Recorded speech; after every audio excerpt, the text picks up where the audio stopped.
A king stands alone not by weakness but by necessity. A man who seeks power and dominion must understand that alliances are fragile, mere illusions crafted by those too feeble to walk their path alone. The moment you rise above the masses, you become an island, surrounded by the tides of envy, betrayal, and deceit. Men will kneel before you, swear loyalty with trembling voices, but in the shadows, they sharpen their knives, waiting for the moment to strike. A king does not rule through trust. He rules through fear, through inevitability, through the understanding that he alone is the architect of his fate. Those who claim to be allies are merely those who have yet to find the courage to become your enemies.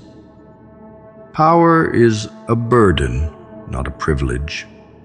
It is a weight that crushes those too weak to bear it, yet elevates those willing to suffer beneath its grasp.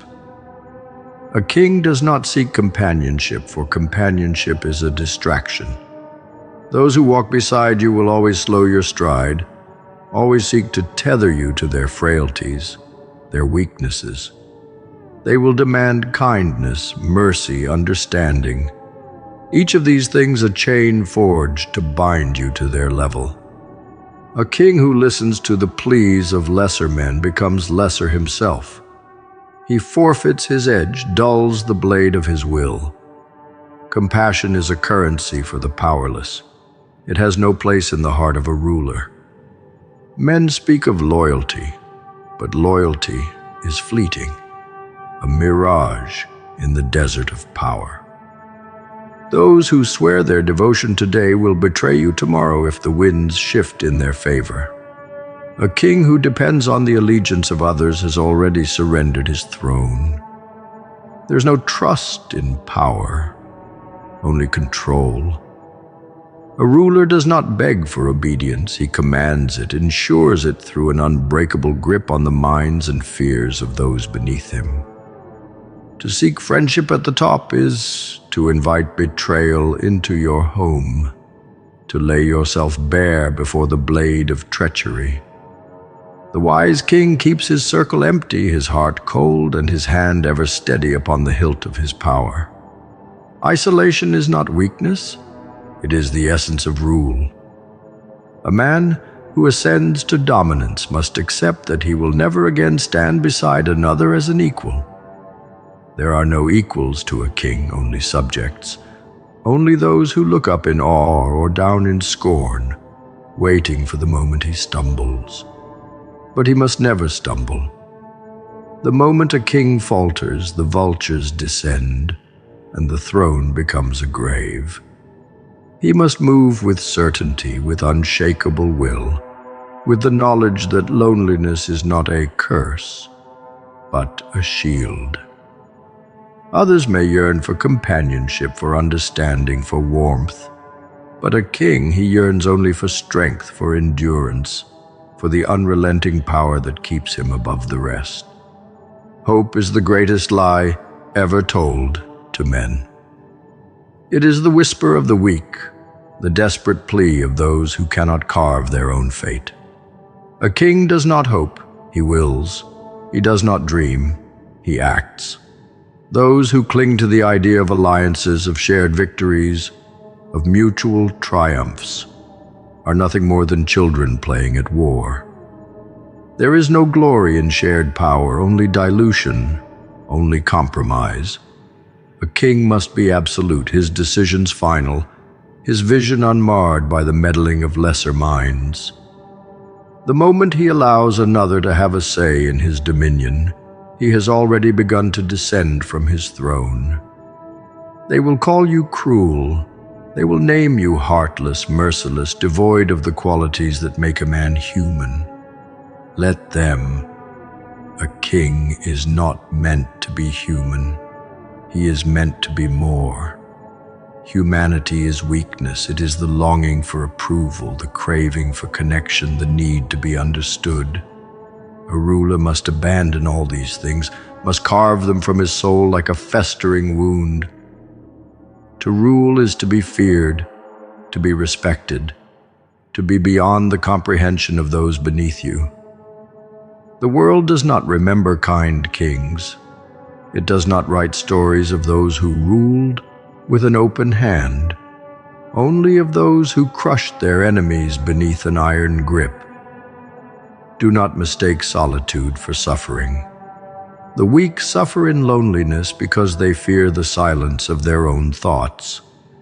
A king embraces the quiet, for in it he hears the whispers of destiny. The world is filled with voices, each one a distraction, a temptation to lower yourself, to soften, to break. A true ruler silences them all, for he knows that the only voice worth listening to is his own. The opinions of men are fickle, their love conditional, their admiration fleeting. A king does not seek validation. He does not beg to be adored.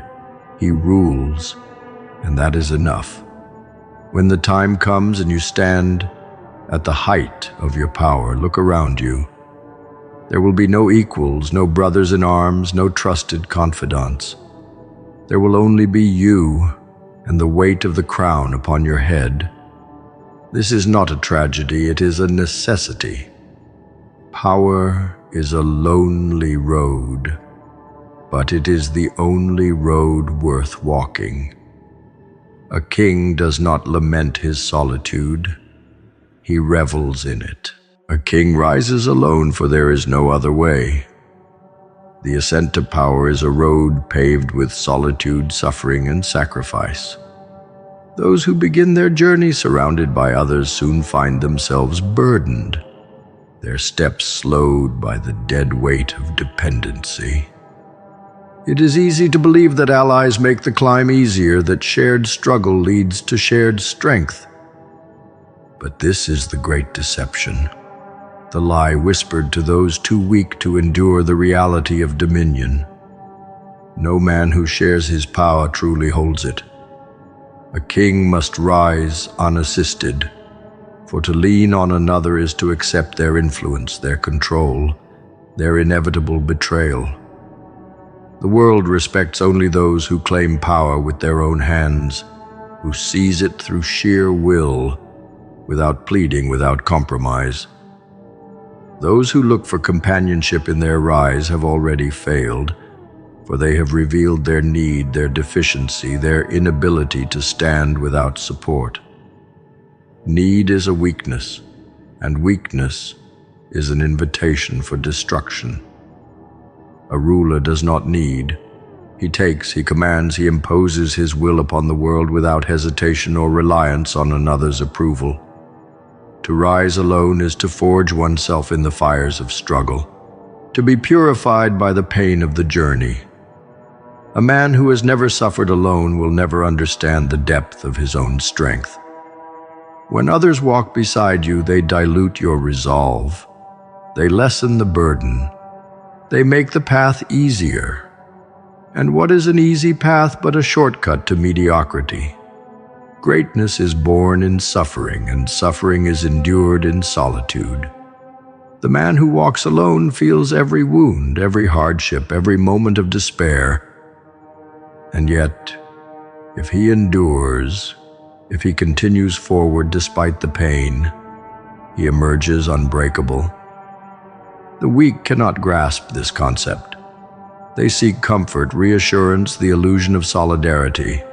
They believe that suffering shared is suffering lessened, that their burdens should be split among many hands. But a king does not seek to lessen his burden. He carries it fully, completely, until it becomes a part of him, until he is no longer weighed down by it, but strengthened. This is the difference between those who rule and those who serve. Those who serve share their struggles. Those who rule carry them alone. The world will tempt you with companionship, will tell you that no man is meant to be alone. Do not listen. The call to companionship is the call to weakness, a siren song designed to lure you into complacency. A king has no allies because a king needs none. Those who rise with others fall with them, for men are weak, and when one stumbles, he pulls the rest down with him. But a man who rises alone cannot be dragged down. He stands because he has built himself, because he has sculpted his strength from suffering. This is why the lonely path is the only path to true power.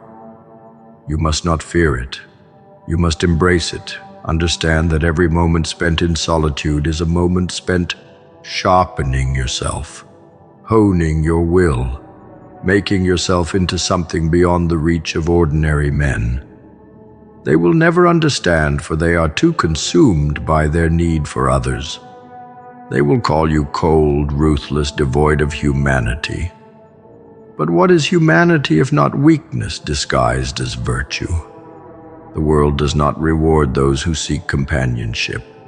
It rewards those who dominate. To rise alone is to understand that you owe nothing to anyone. Men will come to you, whisper in your ear that no man reaches the top without help, that behind every great ruler stands an army of supporters. This is another lie. Behind every great ruler stands only his will, his unshakable belief in his own ascendance. Those who call themselves supporters are opportunists, parasites seeking to attach themselves to your rise so they may share in your success without enduring the suffering it requires. They will pledge loyalty, claim devotion, swear to stand beside you. And yet when the trials begin, when the storm rages, they will be the first to flee, to betray, to abandon you for safer ground. A king who has placed his faith in others will find himself without a throne, for he has built his kingdom on borrowed strength. And borrowed strength is not strength at all. It is a leash, a chain, a silent poison that weakens you from within. A ruler does not borrow, he takes. He builds himself into the foundation so that even if all else crumbles, he remains. The lone ruler is feared because he is an anomaly. He defies the nature of weak men, proves that their dependence is not necessity, but choice. They resent him for it, for he is a reminder of what they could have been if they had only endured their suffering instead of seeking refuge in the company of others. The higher you rise, the fewer walk beside you. This is the law of power, the inescapable truth that separates the rulers from the ruled.